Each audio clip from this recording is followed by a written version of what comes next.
makikita niya. Pero I'm just here to say na each one of them has their own mga pinagdadaanan. Hindi natin alam, wala tayo sa loob, di ba? Wala rin tayo sa past nila.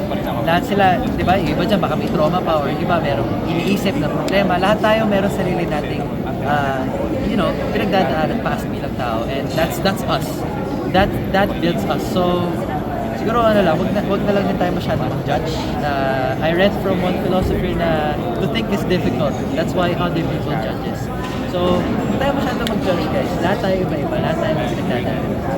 And last na lang, lucky or unlucky for you, you're outside of PBB house. Pero now na nawi-witness mo yung live nila sa loob, may part ba sa'yo na gusto mong pumasok or okay ka na hindi ka pumasok?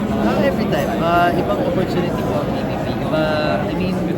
Ako talaga, una-una sa lahat, nandun sila lahat. Naiwan ako mag-isa dito. So, Dito pa naman sila Charlie. ayun yan, dito naman sila Charlie. Pero most of them, kapasok sa loob. So, syempre, meron mga times na miss ko talaga sila lahat. So, sabi ko, alam nyo, why not going na lang ako sa loob? Sabi ko sa kanila, sabi ko, guys, if ever mag-house guest ako sa inyo, baka hindi na ako umalis, baka hindi na ako dito na lang ako magstay kasi dito kayo lahat. Ako naman personally kasi, I know the gravity of PBB. Grabe yung mga opportunities na nabibigay. And like, it's also one way of showing your true self to everyone. And also, ako personally gusto ko talaga din ma-experience. Ibang experience na PBB. So yeah, meron akong excitement, meron akong one talaga, di ba? Pero, Parang you're secured with your identity na you can handle what's life inside. ako, ayun nga sinasabi ko, like, I know myself, this is me, mamahalin ako, makikita ako ng mga tamang tao. So, yun. So, if ever man may opportunity, kukunin ko talaga yun.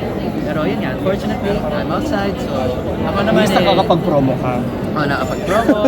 At least, ano yan, di ba, wala silang pagkain dun sa loob. At least nakakain ko lahat dun sa loob. Eh, syempre, it's been a tough thing for me to accept. Pero ngayon, okay naman po ako. Like, ibig sabihin, like, parang hindi sinasabi yung sarili ko, There's everything always has something a deeper better. meaning. Yeah. Everything has a deeper meaning, deeper reason. And you just have to find it. And sabi nga ni Derek Kip, sa buhay na isang tao is to always find the meaning. So, live lang tayo, wala nang mawawala. Buhay pa rin naman ako, di ba? And it's not the last edition, no? Marami pang susunod. Next time. Sa career namin, lagi kong sinasabi sa sarili ko, it's not a race, it's a marathon. So, patibay na lang. Thank you, ha.